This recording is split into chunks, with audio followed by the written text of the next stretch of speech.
우리 한 절씩 같이 교독하겠습니다. 짧으니까 다 같이 읽을까요? 시편 131편입니다. 시작.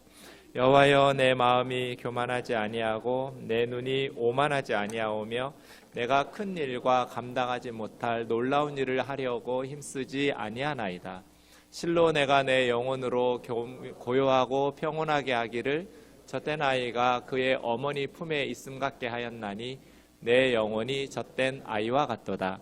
이스라엘아, 지금부터 영원까지 여호와를 바랄지어다. 아멘. 시편 120편에서 134편까지 15개의 시편을 앞에 보시면 표제어에 성전에 올라가는 노래 이렇게 되어 있습니다. 성전에 올라가는 노래 이렇게 있는 표제어처럼 이 15개의 시편은 유월절이나 오순절이나 초막절 같은 명절이 되어서 예루살렘 성전에 올라가야 될 때 이스라엘 사람들이 부르던 찬양들이라고 할 수 있습니다.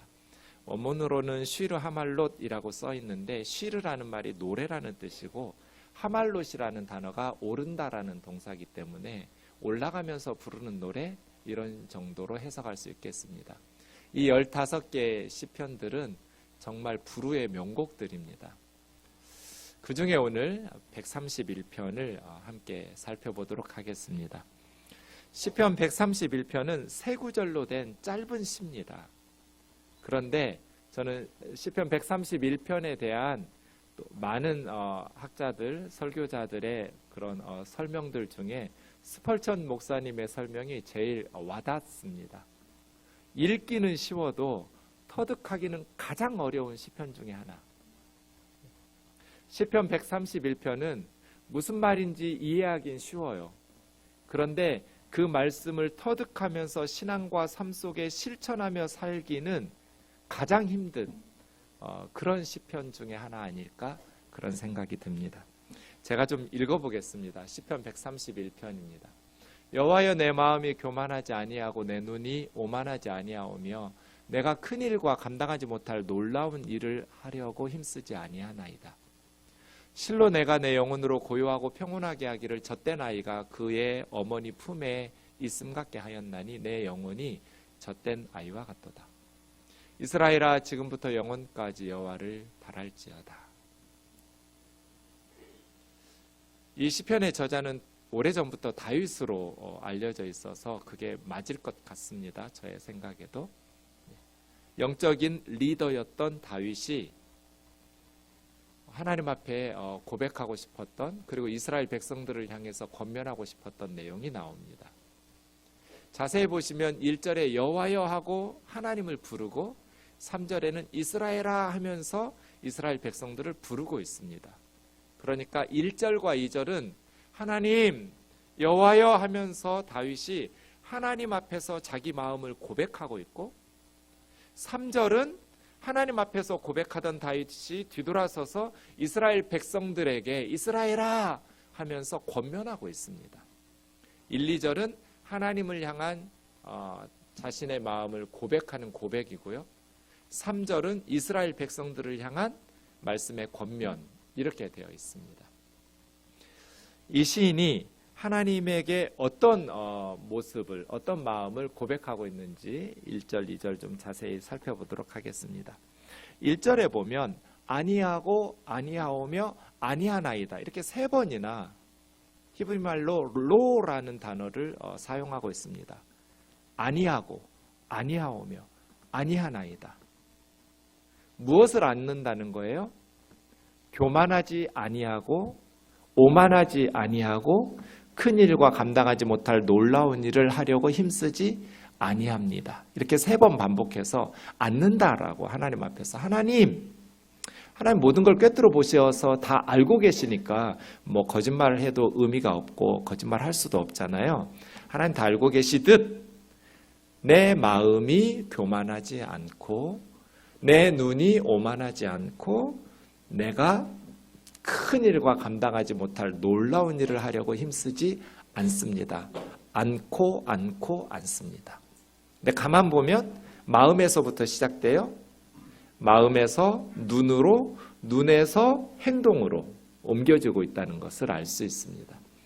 교만이라고 번역된 단어나 오만이라고 번역된 단어는 둘 다 높다라는 뜻이 있습니다. 하나님, 내 마음이 높지 않습니다. 교만하지 않습니다. 마음이 교만한 사람은 딱 보면 알 수 있어요. 왜냐하면 마음의 교만은 눈으로 드러나거든요. 그리고 행동으로 드러나요. 그래서 조금 자세히 살펴보면 드러나요. 눈이 오만하지 않습니다. 내가 눈을 높은 곳에 두고 그렇게 교만하지 않습니다. 그래서 마음에서부터 시작되기 때문에 늘 우리의 신앙생활도 인생도 마음을 잘 관리하는 게 중요하죠. 마음이 교만해지면 눈이 교만해지고 행동이 교만해져요. 그런데 다윗은 저는 마음도 눈도 행동도 교만하거나 오만하지 않는다라고 고백하고 있어요. 큰 일과 감당하지 못할 놀라운 일은 무슨 일일까요? 하나님께서 허락하시지 않은 일이겠죠? 그래서 공동번역에 보면 거창한 길을 쫓지 아니하고 주제넘게 놀라운 일을 꿈꾸지도 않습니다. 또 표준세 번역에 보면 너무 큰 것을 가지려고 나서지 않으며 분에 넘치는 놀라운 일을 이루려고도 하지 않습니다. 이렇게 번역했습니다. 큰 일, 놀라운 일. 우리는 무분별한 오만과 영적인 비전을 구분할 수 있어야 됩니다. 이것이 정말 하나님께서 주신 영적인 비전인지 아니면 세속적인 욕망을 가진 무분별한 교만함이고 내가 이루고자 하는 큰 일, 감당하지 못할 놀라운 일들을 꿈꾸고 있는 것은 아닌지를 구분할 수 있는 지혜가 있어야 돼요. 어느 교회는 부교역자들을 평가할 때 그 부교역자가 담당하고 있는 교구 성도들의 헌금 액수로 판단한대요. 그 부목사가 유능한지 유능하지 않은지는 그 부목사가 감당하고 있는 성도들의 헌금 액수로 비교하면서 책망하기도 하고 칭찬하기도 한다는 거예요. 정말 하나님을 위해서일까? 목회자의 세속적인 욕망은 아닌가? 우리 교회가 소속된 남서울로에 150개쯤 교회가 있어요. 그중에 지금 현재 주일학교가 있는 교회는 30개밖에 안 돼요. 120개 교회는 주일학교가 없어요. 한때는 교회마다 주일학교 학생들이 아이들이 많이 넘쳐났어요. 그런데 어느 순간부터 썰물처럼 아이들이 교회에서 빠져나갔어요. 주일학교가 없다라는 것은 30대, 40대 젊은이들이 교회에서 사라졌다는 뜻이에요. 왜 한국 교회는 젊은이들이 떠나버렸을까요? 교회가 짠맛을 잃어버렸고 어둠을 몰아낼 수 있는 빛의 능력을 잃어버렸기 때문 아닐까요? 교회의 본질을 상실했기 때문이겠죠. 예수 그리스도의 십자가와 부활의 복음, 그 십자가의 희생과 헌신, 사랑, 이러한 본질적인 것을 잃어버리고 교회들이 교회 성장을 추구했어요. 더 큰 교회 되기를 꿈꿨어요. 어느 교회든지 새로운 담임 목사를 청빙하면 그 목사님이 자기 교회를 성장시켜 주기를 요구했어요. 시간이 지나도 교회가 성장하지 못하면 그 담임 목사는 무능한 목회자가 되고 그 자리가 위협을 받고 쫓겨날 위기에 처하게 되죠. 그렇게 교회가 더 큰 교회, 더 많은 것, 이런 성장이라는 비본질적인 것 때문에 모든 것들을 집중하기 시작했을 때 이것이 교회의 본질을 집어삼켜버렸어요. 정말 그것이 하나님의 영광을 위한 것인가? 큰 일, 감당하지 못할 놀라운 일, 그것이 정말 하나님께서 주신 비전인가? 교만과 무분별한 오만은 아닌가? 이런 생각을 할 수밖에 없게 되었습니다. 여러분의 마음속은 어떻습니까? 한국 교회는 두 종류의 교회만 있는데 대형 교회와 대형 교회가 되고 싶은 교회 두 종류다 이렇게 말해요. 작은 교회도 그냥 큰 교회 되고 싶은데 못 될 뿐이에요. 그럼 똑같아요. 큰 교회가 문제 있고 작은 교회는 다 좋은 거 아니에요. 문제는 교회가 크냐 작냐가 아니라 교회의 본질적인 사명을 감당하고 있느냐, 교회다운 교회냐. 그런데 우리는 수단 방법 가리지 않고 교회를 키우고 성장하는 데 집중해 왔어요. 그렇게 키우다 보니 이제 키워놓은 교회를 남에게 주기는 너무 아까운 거예요. 그래서 세습을 하죠. 온갖 이유들을 들먹거리지만 본질은 아까운 거예요. 남에게 주기 아까워요. 그래서 아들이나 사위에게 세습하는 거예요. 그 많은 비난과 그 많은 성도들의 눈물의 기도에도 불구하고 세습이라는 죄를 짓게 되죠. 그것이 젊은이들이 교회를 떠나게 된, 본질을 잃어버린, 소금이 짠맛을 잃어버린 교회에 실망하고 아무런 의미를 발견할 수 없는 그러한 젊은이들의 실망의 반영으로 교회들이 주일학교가 사라졌어요. 이대로 가면 얼마 지나지 않으면 우리 노예 120개 교회는 문 닫아야 돼요. 30개만 남을 거예요. 그런데 그 30개 교회도 내부를 들여다보면 심각해요. 장년부가 3,000명 모이는 교회가 있는데 중고등부는 30명이에요.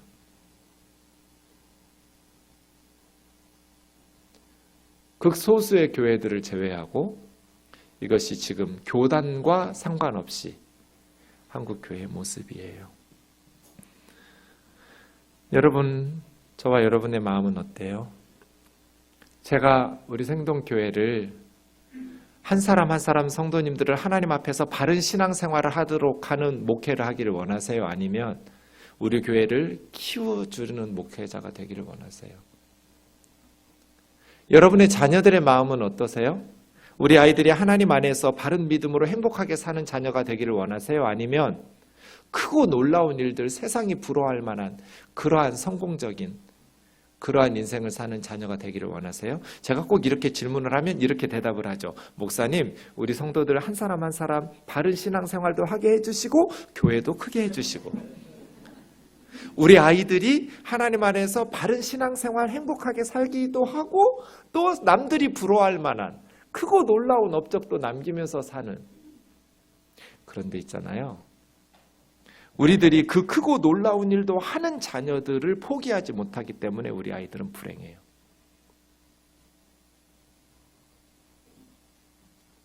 우리 아이들이 해마다 입시 부담 때문에 200명에서 300명 정도 스스로 목숨을 끊어요. 왜요? 크고 놀라운 일들을 꿈꾸게 하기 때문이에요. 희망 고문 같아요. 어려서부터 계속 학원 다니면서 경쟁을 시켜서 명문대 갈 수 있을 것처럼. 학원을 운영하는 집사님들 얘기 들어보면 학원의 아이들 20-30%를 제외하면 나머지 70-80% 아이들은 별 그게 없어요. 학원 다녀도. 희망이. 근데 포기를 안 해요. 희망 고문해요. 세상에 우리나라 아이들처럼 불쌍한 아이들이 지구상에 또 있을까? 애들이 행복하지 않아요. 지금 선진국의 대학 진학률은 대부분 50% 미만이에요. 독일 같은 나라는 박사과정까지 다 무상교육이에요. 등록금이 없어요. 있다고 해도 뭐 1년에 40-50만 원 정도인데 그거 하면 그냥 시내버스나 지하철 다 공짜기 때문에 등록금이라고 할 수도 없어요. 대학생들이 그래요. 그런데도 불구하고 작년에 독일의 대학 진학률은 45%예요. 그냥 공짜로 박사까지 공부할 수 있어요. 근데 애들이 대학은 선택으로 알아요. 절반도 대학을 안 가요. 그래도 행복하게 잘 살아요. 사회에서 누구도 무시하고 멸시하지 않아요. 우리나라 작년 대학 진학률은 71%예요. 한때는 82%까지 올라갔었어요. 그런데 우리는 대학 다닐 때 등록금이 세계에서 가장 비싼 나라 중에 하나예요. 4위예요. 그래서 지금 현재 20대 우리 청년들의 평균 부채율은 3천만 원이에요. 20대 아이들이 1인당 3천만 원씩 빚이 있어요. 부모가 등록금을 내주지 않으면 이 아이들이 돈을 벌면서 학교를 다닐 방법이 거의 없어요. 그러다 보니 고스란히 학자금 융자 받은 것들이 빚으로 쌓여요. 우리 아이에게 빚이 없으면 다른 집 아이에게는 6천만 원 있는 거예요. 지금 20대 청년들의 사망률 1위는 자살이에요. 왜 그럴까요? 우리나라 살기 좋은 나라예요. 경제 부국이에요. 굶어 죽지 않아요. 너무너무 자연 환경들 잘 구성해 놨어요. 지방에 가도 너무 아름다워요. 너무너무 살기 좋은 나라인데 왜 젊은이들이 스스로 목숨을 끊을까요? 왜 청소년들이 스스로 목숨을 끊을까요? 왜? 이 일절이 안 되기 때문 아닌가요? 여호와여, 내 마음이 교만하지 아니하며 내 눈이 오만하지 아니하고 내가 큰 일과 감당하지 못할 놀라운 일을 하려고 힘쓰지 않습니다. 그런데 우리는 어려서부터 아이들에게 크고 놀라운 일을 하라고 강요하고 있지 않나요? 마치 크고 놀라운 일들을 하지 못하면 인생의 낙오자인 것처럼 실패자인 것처럼 어른들이 이 사회를 그렇게 만들어 놓고 아이들에게 대학은 중요하지 않아 이런 식으로 말하는 건 무책임하죠. 대학 나오지 못하면 좋은 대학 나오지 못하면 평생 꼬리표처럼 쫓아다니면서 그 사람을 깎아내리고 무시하고 불이익을 주잖아요. 이런 나라에 무슨 소망이 있어요? 그러니 아이들은 입시 부담에서 벗어날 수가 없어요. 부모들이 허리가 휘는데 매달 수십만 원씩 사교육비를 쏟아붓지 않을 수가 없어요. 왜? 큰일, 감당하지 못할 놀라운 일, 목회자들도 성도들도 큰일, 감당하지 못할 놀라운 일 하려고 힘을 써요. 그것이 하나님의 영광을 위한 일이고 하나님이 주신 영적인 비전이라고 말해요. 그런데 성경은 그렇게 말씀하신 적이 없어요. 그것이 하나님의 사람들의 바른 신앙생활의 모습이라고 그렇게 말하지 않았어요. 물론 다윗은 적당 대충 산 사람 아니에요. 그렇게 살겠다는 시도 아니에요. 이거는 성실하게 열심히 살았어요. 그러다가 왕이 됐어요. 하지만 다윗의 마음은 교만하지 않았고 그의 눈도 오만하지 않았고 그는 큰 일을 이루고 감당하지 못할 놀라운 일을 이루어서 하나님께 영광 돌리겠다는 그런 비전, 그런 꿈이 없었어요. 그저 양떼를 맡기시면 그 양떼를 열심히 돌봤고 사람들을 맡기시면 자기에게 맡겨주신 사람들을 지극정성으로 돌봤을 뿐이에요. 그러다 보니 하나님께서 불러다가 왕을 시키신 거예요. 사랑하는 형제 자매 여러분, 성실하게 살아야죠. 성경은 게으르면 개미에게라도 가서 배워가지고 게으르지 말라고 말씀하셨어요. 성실하게 실력 기르면서 살아야 돼요. 그런데 큰 일과 감당하지 못할 놀라운 일을 꿈꾸지 말란 말이에요. 하나님의 이름으로도 그런 일은 하지 마세요. 하나님께서 우리에게 큰 일과 놀라운 일을 원하셨다면 우리에게 많은 걸 주셨겠죠. 하나님께서 우리에게 원하시는 건 크고 놀라운 일이 아니에요. 겸손하게 하나님을 인정하면서 하나님 사랑하고 이웃을 사랑하면서 살아가는 삶이에요. 교회 모여서 큰 일을 하려고 사역하려고 하지 마세요. 그냥 더불어 함께 삶을 나누면서 사세요. 제가 설교를 준비하는데 설교를 잘해야 성도들이 우리 교회에 등록하고 성도들이 감동을 받아서 헌금 많이 해서 큰 하나님의 선교와 구제와 많은 사역들을 하지, 그건 사실은 저의 세속적인 욕망과 불순물 찌꺼기예요. 그럼 저는 스트레스 받아서 암에 걸려 죽을 거예요. 그냥 설교하는 거예요. 같이 사는 거예요. 그냥 하나님 말씀 함께 나누고 하나님 앞에서 함께 예배하고 찬양하고 기도하면서 그냥 하나님의 백성들이 함께. 제가 마음에 안 들어서 다른 교회 가면 그 교회가 복 받을 거 아니에요. 뭐 이게 내 것도 아니고 하나님의 일인데.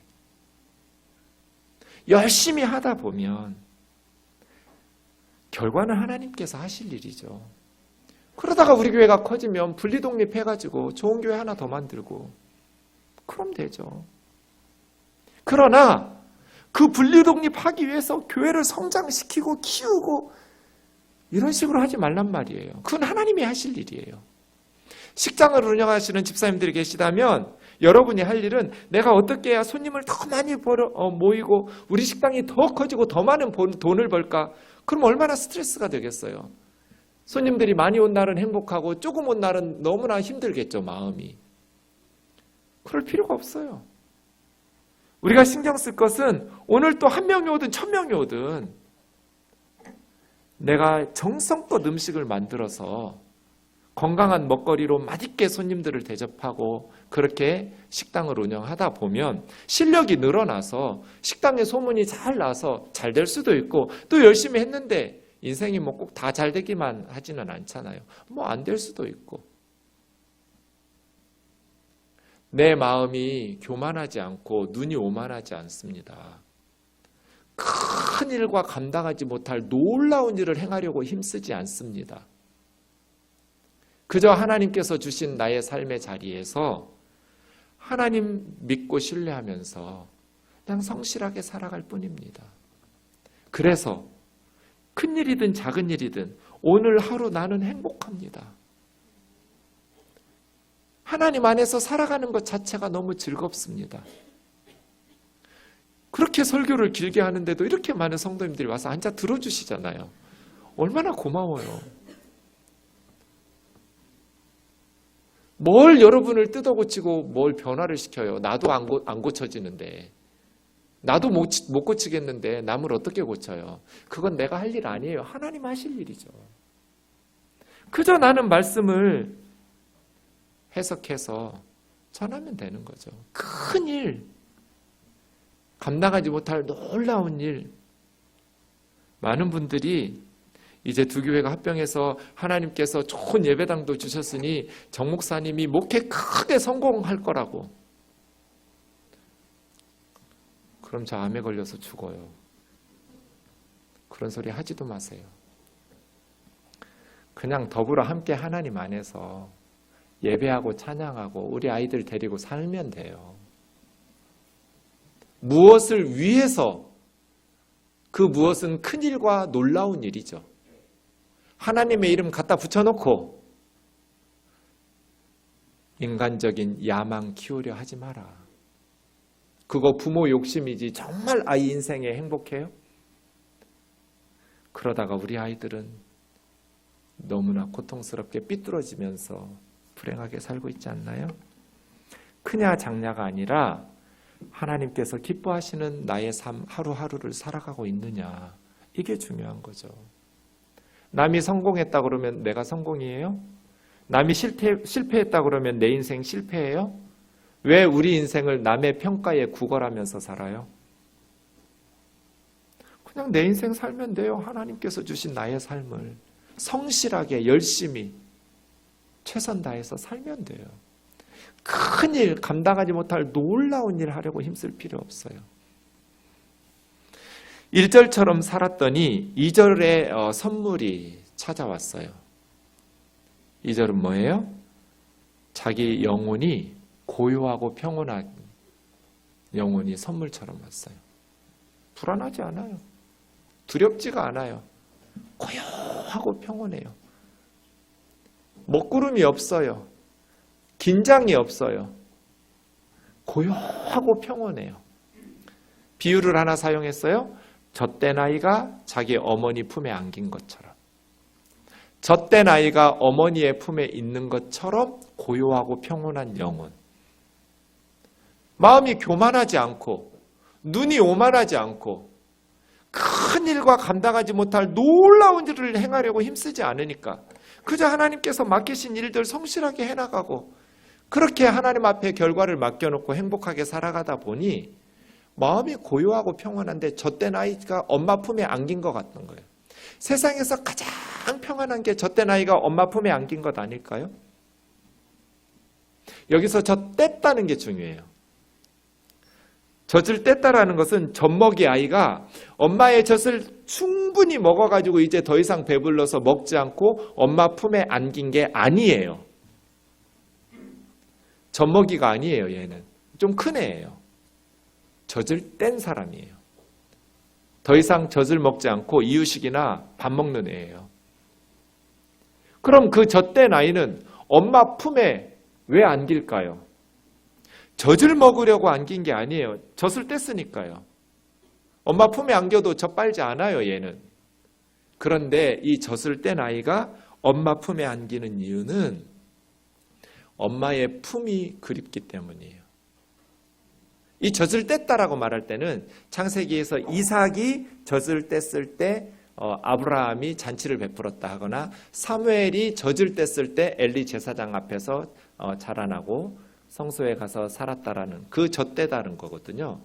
젖 먹는 애가 젖 많이 먹어서 배불러서 젖 안 빤다 이 말이 아니에요. 젖 끝난 애예요. 젖 먹는 것이 끝난 아이. 젖을 뗀 아이예요. 그래서예요. 아이들이 젖을 떼는 거는 쉽지 않죠. 젖 뗄 때 아주 엄마들이 고생을 해요. 아이들이 젖을 찾으니까. 그런데 계속해서 젖을 먹이는 엄마는 세상에 없어요. 어느 정도 때가 지나면 아이에게 젖을 띠게 만들죠. 우리 신앙생활도 마찬가지예요. 신학의 성숙이라는 게 뭐예요? 처음에는 젖 때문에 하나님 찾아와요. 무엇을 얻을까? 여기에 관심이 있어요. 그런데 영적으로 성숙해지면 이제 하나님이 나에게 뭘 주실까? 나에게 젖을 주실까가 아니라 그냥 하나님의 품인 거예요. 하나님과 함께 있는 것을 원하게 돼요. 처음에 교회 나올 때는 저 때문에 나와요. 그게 더 좋아요. 그런데 신앙이 자라나면 자라날수록 이제 젖 필요하지만 젖을 떼요. 그래서 하나님의 품에 함께 있는 것을 더 귀하게 여기는 그리스도인이 되죠. 제가 전도사 때 청년부 전도사였는데 고등부 수련회에서 여름 수련회 특강 좀 해달라고 그래서 이틀인가 갔다 온 적이 있어요. 갔다가 오면서 사당역 길가에서 그 우리 아들 그때 어린아이였는데 선글라스를 샀어요. 플라스틱 2,000원인가 3,000원 주고 길거리에서 샀어요. 알이 두 겹으로 되어 있는 올렸다 내렸다 하는 그런 선글라스 있었어요. 그걸 검은 봉다리에 아주머니가 담아주셔서 사가지고 교회 가서 수요 예배하고 끝나고 집으로 저는 걸어가지 않았어요. 뛰어갔어요. 막 달려가면서 문을 열고 은준아 하고 불렀어요. 아들 이름을 불렀는데 아이가 침대 위에서 잘락말락하고 있더라고요. 설핏 잠들었어요. 그래가지고 저는 며칠 동안 보고 싶어가지고 막 아이를 흔들어 깨웠어요. 일어나라고, 아빠 왔다고. 내 아이가 살짝 잠이 들어서 그런지 고민을 하는 게 보였어요. 일어나서 아빠를 맞이해야 되나, 졸린데 그냥 자야 되나 살짝 고민하더니 자는 걸 선택했어요. 그래가지고 제가 계속 흔들어 깨웠는데 안 일어나더라고요. 설거지하던 아내가 아이 잠든 것 같으니까 내일 아침에 인사하라고. 그때까지 저는 잊어버리고 있었어요. 그 말 듣고 나서야 내 손에 검은 봉다리가 들려있다는 걸 알았어요. 그리고 나서 침대에서 내려오면서 애를 못 깨우고 그냥 지나가는 말로 애드리브를 한 거예요. 선글라스 사왔는데 이랬더니 갑자기 아이가 침대에서 용수철처럼 번쩍 뛰어오르더니 제 손에서 검은 봉다리를 탁 낚아채가지고 방에 불을 켜고 선글라스를 끼고 거울 앞에 가서 올렸다 내렸다 올렸다 내렸다 하면서 아빠 너무 보고 싶었다고.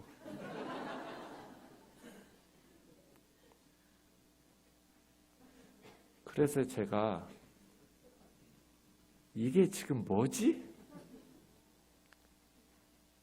그리고 하나님 앞에서 내가 그렇게 살고 있구나. 그걸 깨달았어요. 하나님은 나에게 관심이 있어요.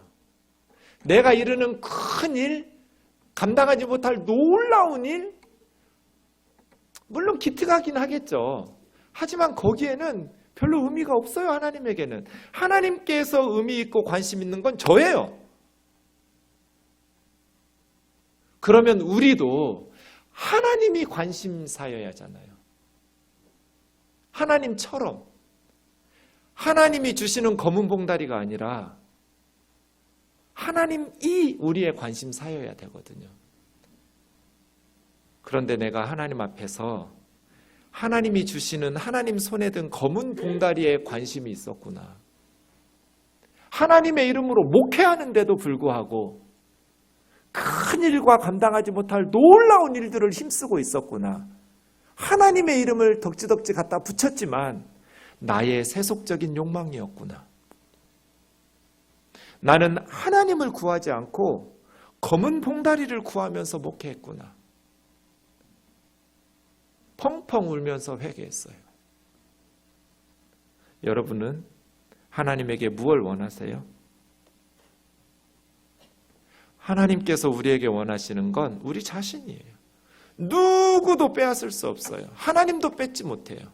하나님 우리를 그렇게 만드셨어요. 로봇으로 만들지 않고 자유의지를 주시면서 우리 마음과 우리 사랑은 우리가 드려야 돼요. 하나님께.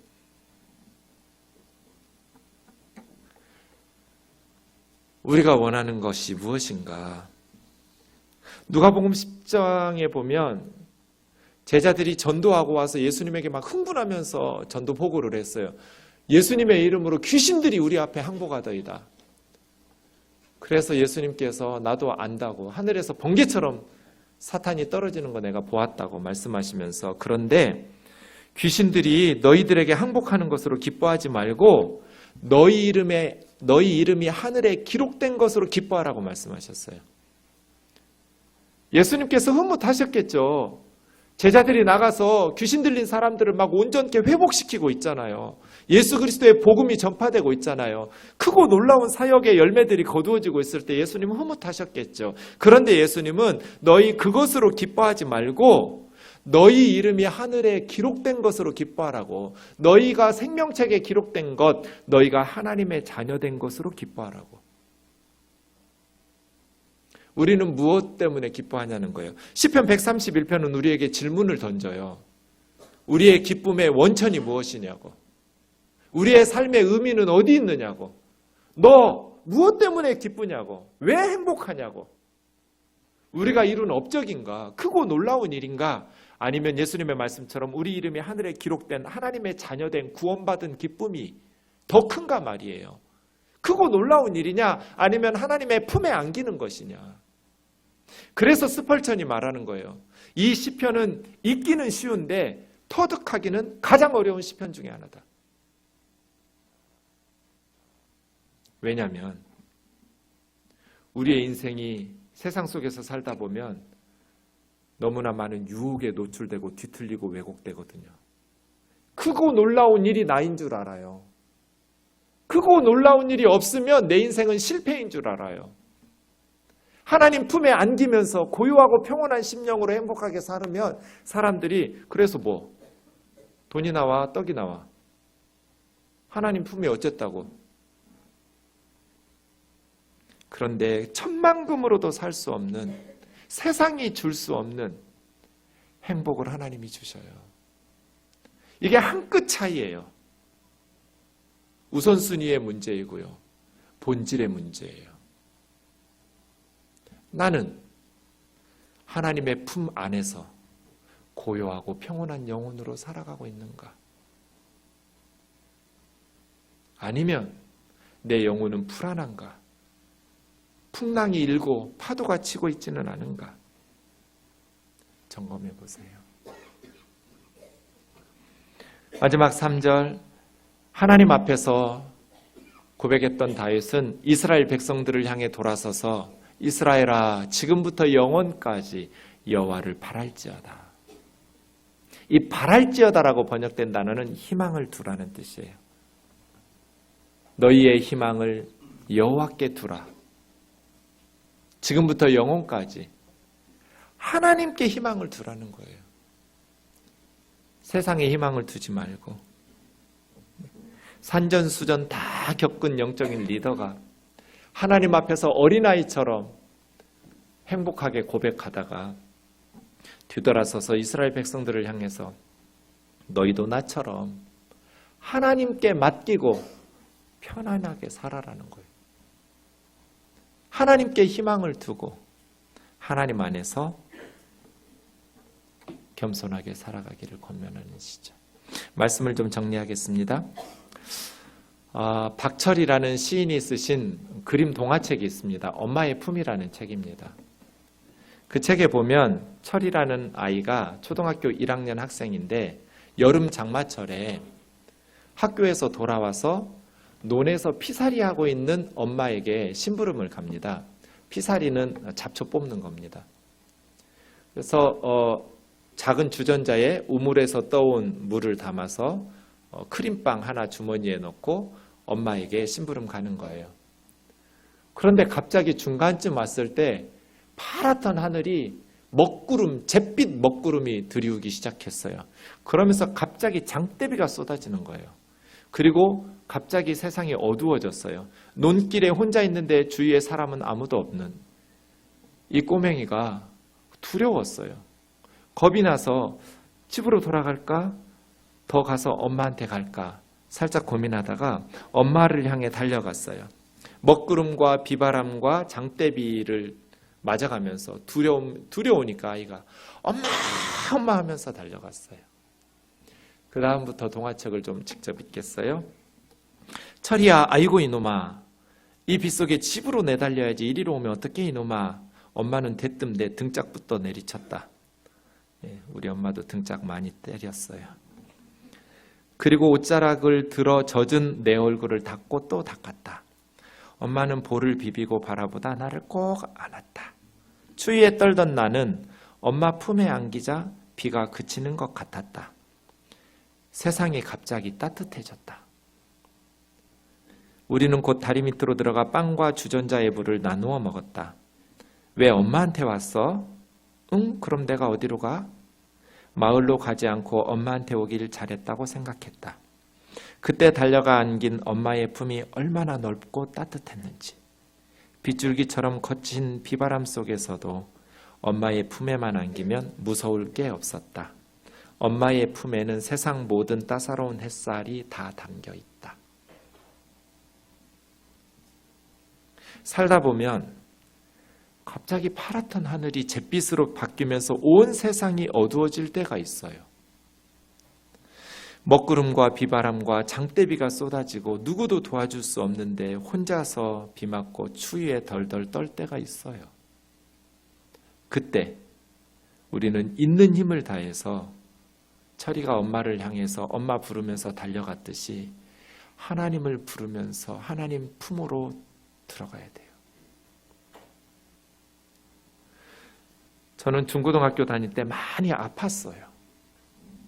중학교 2학년 때 갑자기 수업 받다가 배가 너무 아파서 쓰러져 버렸어요.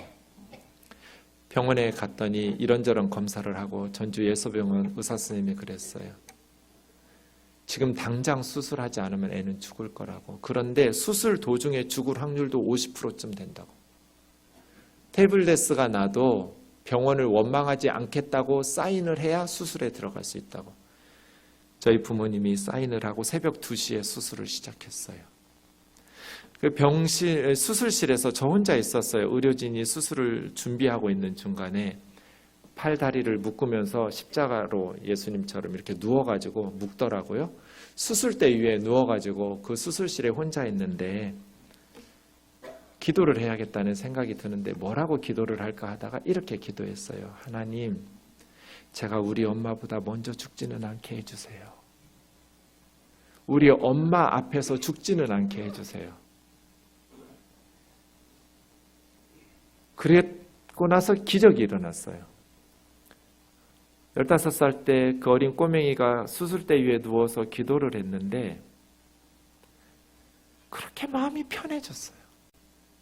느낌이 딱 누군가가 저를 꼭 껴안고 있는 거. 아무도 없었어요, 수술실에. 아무도 없었는데 누군가가 저를 꼭 껴안고 있는 것 같았어요. 하나님이라는 걸 저는 알았어요. 수술 후에 그때처럼 평안해봐야지 마음에 좀 평안을 의도적으로 의식적으로 노력해도 다시는 그렇게 된 적이 없어요. 제 인생에서 가장 편했었던 마음은 15살에 수술대 위에서 수술 중 죽을 확률 50%라는 말을 듣고 수술대 위에서 누워서 수술 전이었어요. 먹구름과 비바람과 장대비가 쏟아지고 혼자서 무서워질 때 엄마의 품을 향해 달려가는 아이들처럼 하나님을 향해서 달려가기를 원합니다. 거친 비바람 속에서 온 세상이 어두웠어도 하나님의 품에 안기면 두려울 게 없어요. 큰일 안 해도 괜찮아요. 놀라운 업적 이루지 않아도 괜찮아요. 그저 저와 여러분에게 주신 가정, 그 맡겨주신 식구들, 또 교회와 세상에서 따뜻한 가슴으로 예수님의 사랑 실천하면서 살면 돼요. 그 하루하루가 소중한 것이지 그 결과로 위대한 업적을 남겨야만 우리의 삶이 의미가 있는 건 아니에요. 그저 여러분 그냥 살면 돼요. 놀라운 일 안 해도 괜찮아요. 큰 업적 이루지 않아도 괜찮아요. 지금처럼 성실하게 착한 마음으로 살려고 애쓰면서 살면 돼요. 불안하지 않아도 돼요. 책 안 읽어도 괜찮아요. 일 안 해도 괜찮아요. 때로는 일을 안 하면 죄 짓는 것 같고 책을 안 읽으면 게으른 것 같고 막 강박에 시달려가면서 뭔가 해야 될 것 같은 그렇게 살지 않아도 괜찮아요. 때로는 그냥 엄마 품에 안긴 젖된 아이처럼 하나님 품에 안겨서 하나님 사랑한다고 고백하고 하나님이 우리를 사랑한다는 그 음성 듣고 하나님은 좋은 분이라고 찬송하고 하나님 앞에 경배 드리면서 그 품 안에서 하나님이 내 인생의 의미고 하나님이 내 삶의 희망이라고 찬양하고 기도하면서 살아가는 저와 여러분 되기를 주의 이름으로 축원합니다. 찬양하고 기도하겠습니다.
그렇지 않아도 돼요. 그렇게 살지 않아도 돼요. 우리 애들 그렇게 안 자라도 돼요. 그냥 지 하고 싶은 거 열심히 하면서 열심히 공부하고 노력하고 그럼 돼요.